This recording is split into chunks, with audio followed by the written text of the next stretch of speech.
Hello everyone, welcome to the DPB podcast. I'm your host, Ryan Mondis with DisneyPinsBlog.com, the latest news on Disney pin trading and collecting from around the world. This is episode number 128 for the week of April 23rd, 2018. Got it. DPB. Got it. Hey. Welcome to the Disney Pins Blog Podcast. Alright, welcome back to the podcast, everyone. I have Ashley with me this week. We are in person. Yes. Crazy. Yeah, what a weird concept, podcast in person. Because the last episode, we are Skyping. Yep. But here we are, back at the mall again, doing the episode. If you guys remember, we did an unboxing video not too long ago.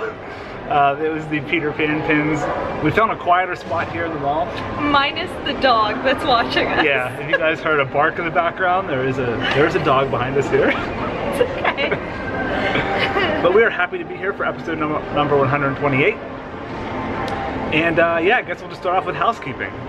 First, I want to start with the my trip I was just on. I was out at Disneyland for Pixar Fest. If you guys haven't seen, I posted a video with the Pixar Fest pins. And then I also have a trip vlog that is up on the YouTube channel if you guys want to check that out. Second for housekeeping is our Disney Pins Vlog 5th anniversary pin, which I just gave you, Ashley. Yep. Is almost sold out. It was limited edition 100. We only have about 20 left at the time I'm recording this. So if you guys want to get that pin, just head over to DisneyPinsBlog.com or just DPBstore.com and you can find the pin in there. That's going fast. You're gonna want this pin. It's like really great quality. It is. I'm really happy with how it turned out. Yeah, fun fact, that little guy has a name. Yeah, his name is Renzo. His name is Renzo. You may be thinking, is it Ryan? No. No. It's Renzo. That's Renzo. Totally different guy.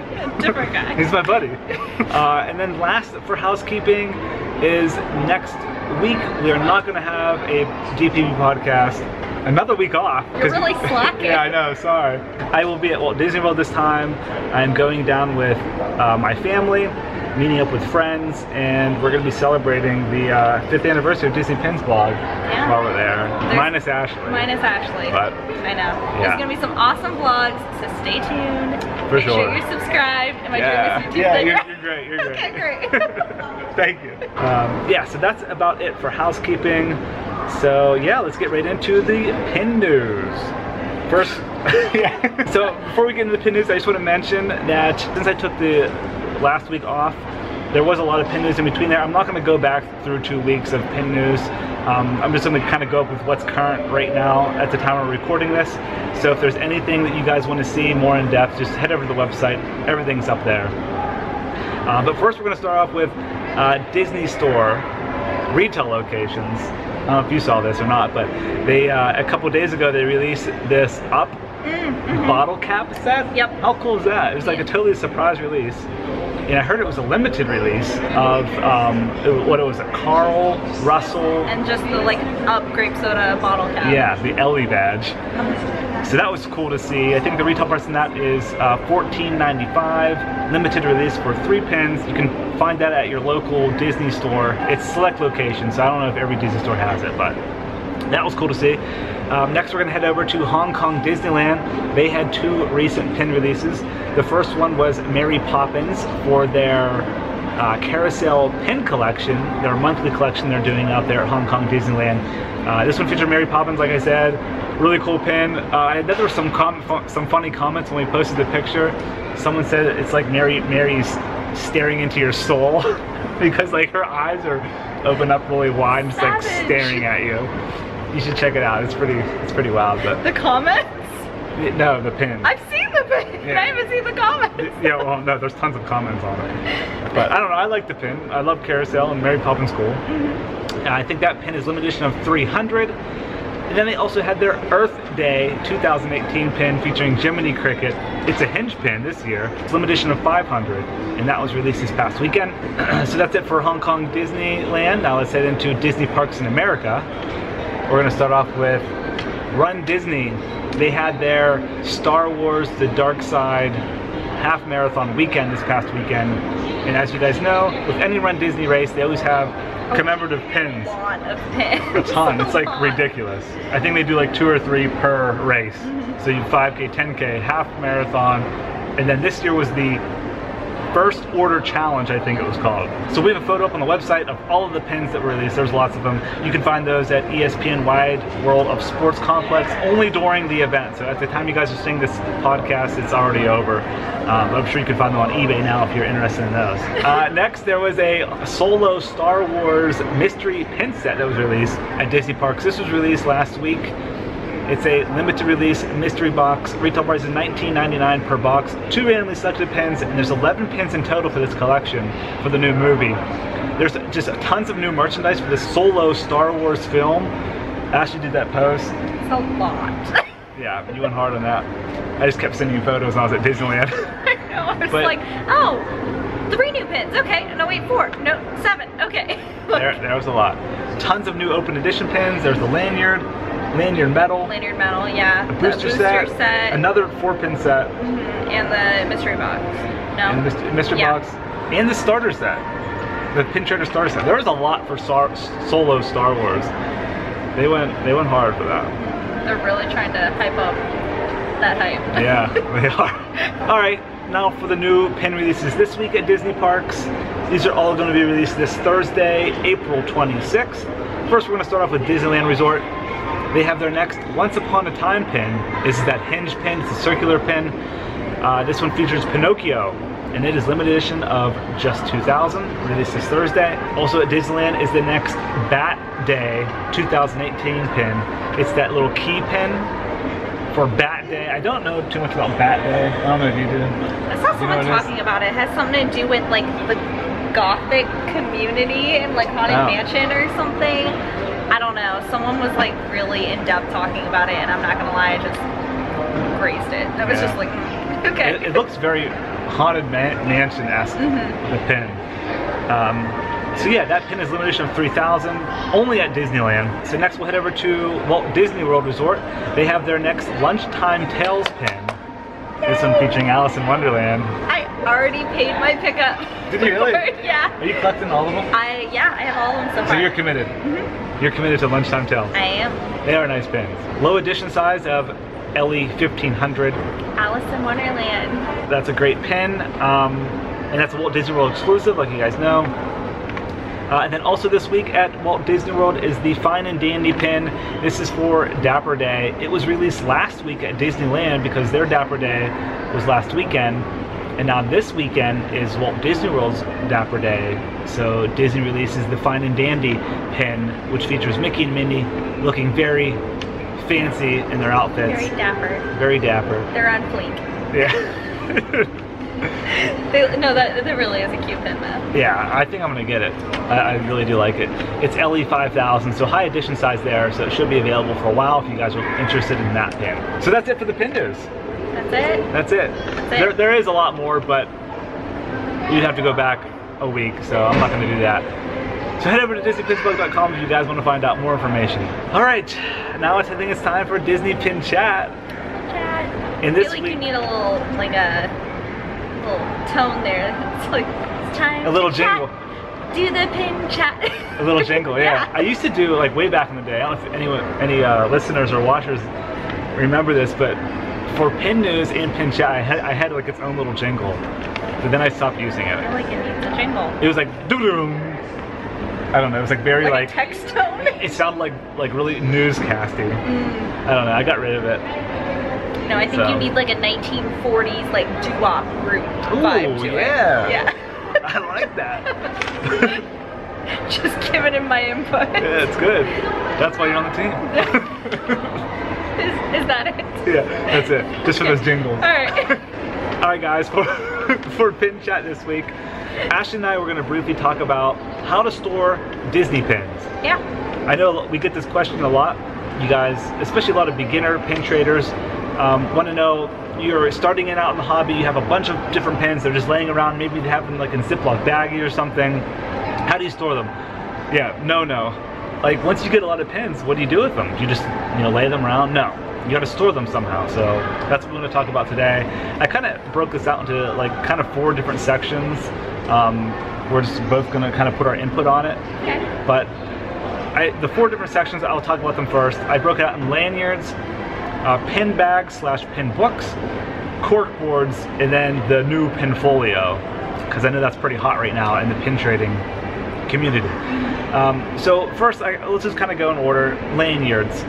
That's the most beginner like thing. The basic, like, I don't know about you, but I started pin trading like over a decade ago, so that was pretty much all there was back then, was the lanyards, and you just wear them around the parks. It's a great way to show people like your pins at all time, and they're easily accessible. The downside to lanyards is that there's limited spacing, and they're very, how would you say this? They're very like exposed to the elements. Yeah. So you're in the Florida sun or the California sun, there's like sun beating on them constantly, they might be scratched up, it's possible to lose your pin backing. Yep. But yeah, the lanyard is like the most basic introductory way to store your pins. Yeah. And I still know a lot of people that will theme a lanyard, say you're really into villains, you know, go grab the new Villains wide lanyard, throw all your villain pins on it. And there you go, you're done. I know a lot of people do that for like trading events as well. Like if they want to showcase like a certain, say they really collect the villains or they really collect, you know, Aurora, they'll do like an Aurora lanyard to really showcase them. Yep. Yeah, when I first started out, that's all I would do. I started off with, you know, 10, 20. I remember it was a black Walt Disney World lanyard. The very simple black one. I think it was reversible. On the other side, it had like Mickey icon heads. I still have it. Was like a satin? Yeah, one? Satin, yep. I had like, I don't even know what fabric that is. I think I know what you're talking about. Seatbelt fabric or something. And it was Velcro-y at the bottom. They had blue or black, and I had blue. And one half was Eeyore pins and one half was Pirates of the Caribbean. Oh. It was very, very strange. Good mashup. It's like a sad pirate attraction. Yeah, that's what I collected though. So, you know, whatever. So next. Yeah, so that's the first one, lanyards. Next would be pin bags or pin books. So there's 2 different things here. The pin bags these are both at Disney parks, you can purchase them there. A pin bag is the one with like the zipper on it and has all the different pages on the inside. They still sell these today at Disney parks. Sometimes they're themed to different attractions or different characters. And then next is the book. It's like the binder. It has the actual sheets that go into it with protective sleeves on each side. It's almost like what you'd store baseball cards in. And it's like a 3-ring binder. Yeah, 3-ring binder. Yeah. So honestly, this is how I kind of started out with. I started off with a lanyard. Then once I got like more pins, like 50, 100 pins, I went to the pin book. I never really messed with the bags. I went straight into the binder. I like the binder. I don't know why. I just do. That's my personal preference. The binder. And I currently have the like zipped up, I think it's like a $50 bag or $49 something bag. And that's what I have most of my pins in, like my side collections, and I have them in there because they're protected. Yep. But is it like the standard with like the Mickey head in the front? Yeah. Yeah. The downside though is that you can't see them. Right. So. Yep. But they are protected, which is good. And they're also kind of a pain to get, like, at least the bag, like they're a pain to like stick the pin through and then that's why, the bag, like you kind of have to like put your hand downside to put the pin back in. So there's stabbed my finger multiple times because I think that I have the back and it's really just my thumb. All right, so that's step 2 is going from your lanyard into your pin book. You got more pins now. Now you have a lot of pins, a few hundred, and you want to display them, store them, display them, look at them. This is when, for me, I don't know how anyone else is, you go into a cork board. Yeah, or like a shadow box. A shadow box, exactly. You can find these at any like hobby store, like a Michael's. That's usually where I get all of mine at. I buy the biggest cork board possible. I think it's like 3.5 feet wide or 4 feet wide. And then this is when you can like actually start organizing your pins by collections. And that's how I have them now. Like I got Splash Mountain in one area, Tower of Terror, Pirates of the Caribbean. You just have a lot more space. And I think the best part is you can see them. You can look at them every single day. They're on your wall. Yeah. I know like my main collection is Peter Pan, as we've pretty much discussed in every video I've been featured in so far, but I'm now to the point where I want to start putting them on a shadow box or like a cork board or something like that. And I know that I messaged you and was like, are they okay on a corkboard? Because I used to have like this pin frame that Disney sold, and it was just a regular frame that had like literally foam around it that you could stick your pins in. I still have it. Wow. And I never saw that. I put my pins on it for a while, and then like after a while the sun beating down on them and dust kind of turned some of the pins. So that's why I asked him, I was like, are they okay on a corkboard? And he's like, yeah, as long as they're not in direct sunlight, they're fine. So I think that's really a good idea. Also, like I said, you can use shadow boxes if you're more concerned about it, you want it behind glass. All right. As I hope you guys notice, whenever I do my videos, all my vlogs from my room, the way my room is set up is I have all the cork boards in the center of the two windows so the sunlight doesn't hit them. It just protects them that way. So yeah, cork boards are great for displaying if you have large amounts of pins. And then this last category is kind of like a bonus category for the new pin folios. Our friends at GoPin Pro created an awesome product, the pin folio, which if you guys recall, we did the limited edition 100 one last year. This is a great way to pin trade at the parks. It's a great way to store your pins. It keeps them protected. There's felt on the inside. And now they're also going into like other products. They're making like backpacks and bigger pin trading bags. And I honestly, I like these better than the Disney bags, because the Disney bags are just hard, like we mentioned before, to get the pin backs in. They have the cork inside. They end up falling apart a little bit. And they're just more difficult. The pin folio one is very secure. You just push the pin in, they don't fall out. It's a great product. I like them a lot. I want to get a pin folio show. I don't have a pin folio. Yeah? Yeah, I know. You had ours. No. Huh? No. I missed out on that. Oh, dang. I know. Sorry.